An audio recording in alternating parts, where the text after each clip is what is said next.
Good evening student. आज हम standard 11 का एक नया चैप्टर लेने जा रहे हैं जिसका नाम है एस ब्लॉक पार्ट 1, जिसमें हम अल्कली मेटल्स की आज बात करने जा रहे हैं। अल्कली मेटल्स जो चैप्टर्स है वो GAEE गुजकेर और नीट में उसके क्वेश्चन बहुत आते हैं और इस कॉन्सेप्ट को आपको आना बहुत ही ज़रूरी है, तो यहाँ पर वो हम ध्यान से आज समझेंगे। तो स्टार्ट करते हैं। Electronic configuration.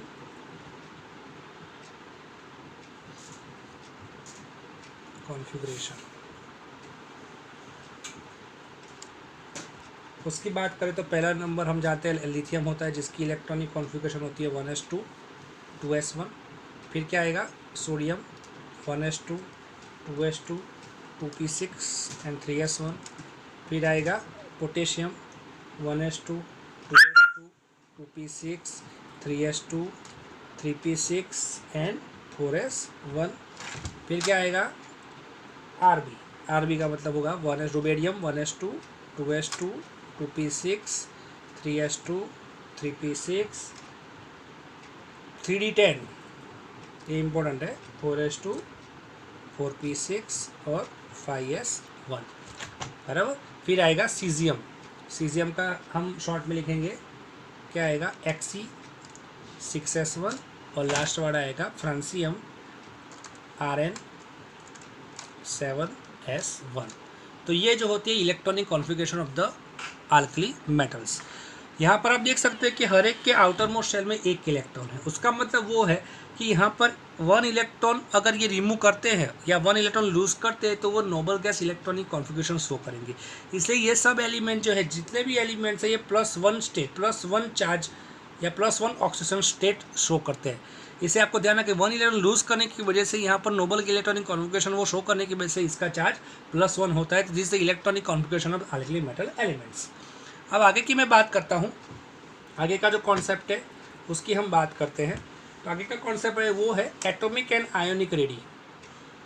Atomic and ionic ready. Atomic and ionic ready.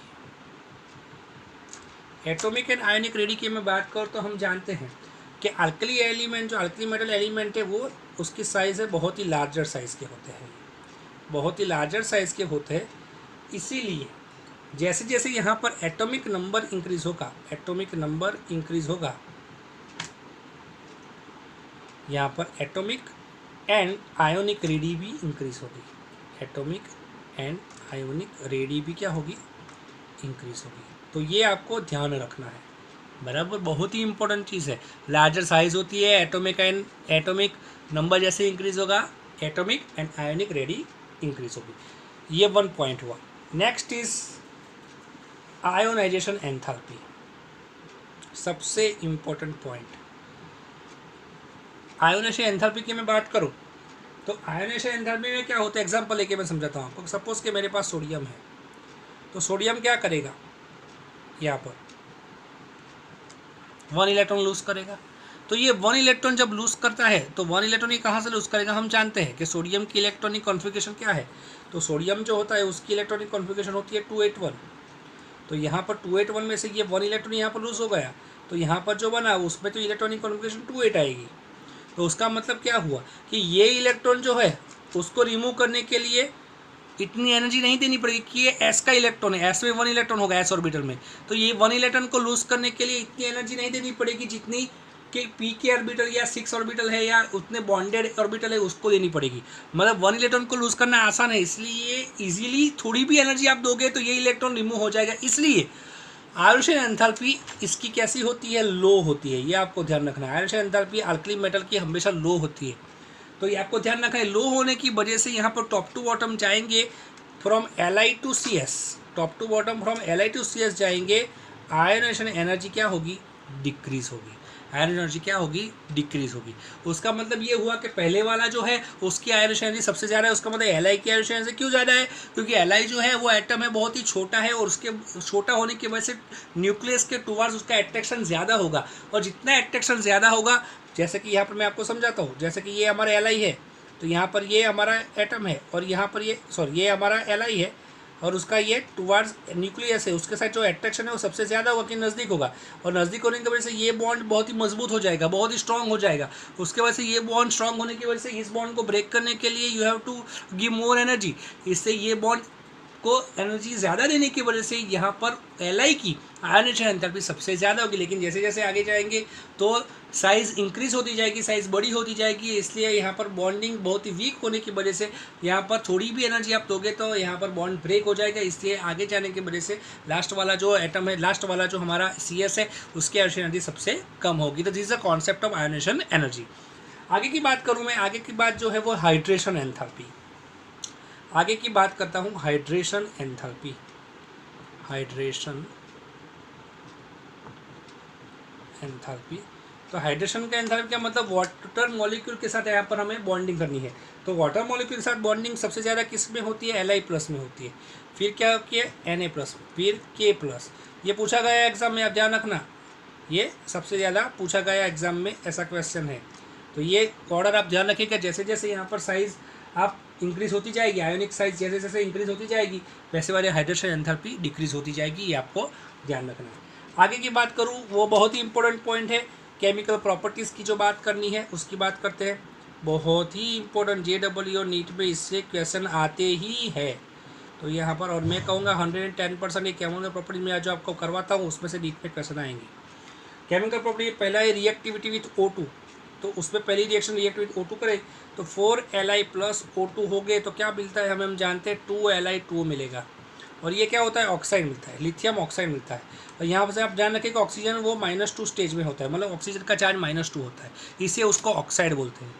दूसरी बात करूँ मैं, तो अगर Na की बात करूँ तो 2Na is react with O2, तो ये बनाता है Na2O2, और ये होता है पैरोक्साइड। ये होता है पैरोक्साइड, क्योंकि यहाँ पर O2 जो होता है, ऑक्सीजन जो होता है वो -1 चार्ज में होता है, ऑक्सीजन के ऊपर -1 चार्ज, उसलिए हम पैरोक्साइड बोलते हैं। और तीसरा वाला है, उसकी मैं बात कर लेता हूँ आपसे। तीसरा है हमारे पास M+, मेटल कोई भी है हमारे पास, और MO2, तो ये होता है सुपर ऑक्साइड, ये होता है सुपर ऑक्साइड। तो मेटल की जगह क्या क्या हो सकते हैं, तो क्या होता है K, Rb और CS, तो ये होता है, इसी से सुपर ऑक्साइड कहते हैं, जिसमें ऑक्सीजन जो है -1/2 स्टेज में होती है। ऑक्सीजन का चार्ज कितना होता है, -1/2 होता है, बराबर। बहुत ही इंपॉर्टेंट है, एग्जाम में ये क्वेश्चन आते हैं, इसलिए ध्यान रखना। अब मैं जो आप करने जा रहा हूँ रिएक्शन, वो एग्जाम में 110% आएगी, तो इसके ध्यान कॉन्सेप्ट में ध्यान रखिएगा। अब जो मैं करने जा रहा हूँ बहुत इंपॉर्टेंट है, आप याद रखिएगा कि Li है वही Li ही, खाली Li जो है वो Li2 में ही होता है, मतलब Li ओनली ऑक्साइड ही बनाता है, वो नहीं सुपर ऑक्साइड बनाता है, नहीं पेरोक्साइड बनाता है। आपको एग्जाम में याद रखना कि Li ओनली फॉर्म ऑक्साइड, लेकिन जो हमारा सोडियम है वो ऑक्साइड भी बनाता है और वो पेरोक्साइड भी बनाता है, ये आप ध्यान रखिएगा। ये बहुत ही इंपॉर्टेंट चीज़ बता रहा हूँ जो आपको मैं एग्जाम में पूछी गई है JEE में।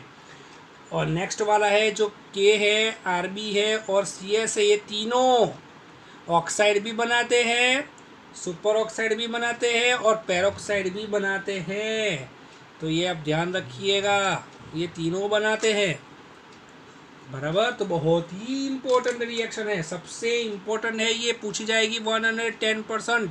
ये आपके नीट 2020 में आएगा, नीट 2020 में ये क्वेश्चन आएंगे ही, ये मैं आपको लिख के बता देता हूँ। ये नीट 2020 में 110% ये क्वेश्चन आपको आएगा, तो आप ध्यान रखिएगा इस क्वेश्चन को, या तो स्क्रीनशॉट लेके रखिएगा तो आपको इजी हो जाएगा, ठीक है। अब नेक्स्ट केमिकल प्रॉपर्टी की मैं बात करता हूँ आपके साथ। नेक्स्ट जो केमिकल प्रॉपर्टी है उसकी मैं बात करता हूँ, वो है reducing towards water, reducing toward water.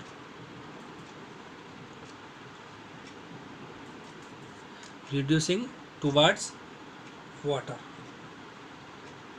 इसका मतलब ये है कि वाटर के साथ जब आप कोई भी मेटल की अल्कली मेटल के रिएक्शन करते हो तो क्या फॉर्म होगा, तो याद रखिएगा, एक तो आयन मिलेगा उसका पॉजिटिव आयन OH- मिलेगा और प्लस हाइड्रोजन गैस रिलीज होगा, तो ये आप बहुत ही अच्छी तरीके से ध्यान रखिएगा। दूसरी बहुत ही इंपॉर्टेंट चीज़ यहाँ पर आपको बताने जा रहा हूँ कि लिथियम वो इलेक्ट्रॉन सबसे ज़्यादा नेगेटिव वैल्यू रखता है E0 की, E0 की सबसे ज़्यादा मोर नेगेटिव वैल्यू जो होती है, मोर नेगेटिव वैल्यू रखता है कौन? Lithium. Lithium more negative value रखता है E0 की, बराबर, ये आप ध्यान रखिएगा। और Na जो है वो थोड़ा कम नेगेटिव वैल्यू रखता है, ये आप ध्यान रखिएगा, बहुत ही इंपॉर्टेंट है, आपको MCQ में ये काम लगेगा, ठीक है। नेक्स्ट कॉन्सेप्ट है रिएक्टिविटी टुवार्ड्स H2 के साथ रिएक्शन। तो हम जानते हैं कि H2 के साथ जब रिएक्शन हम करेंगे कोई भी मेटल की, तो वो क्या बनाएगा? हाइड्राइड बनाएगा। ये क्या है? हाइड्राइड बनाता है, मेटल हाइड्राइड ये बनाएगा हमेशा।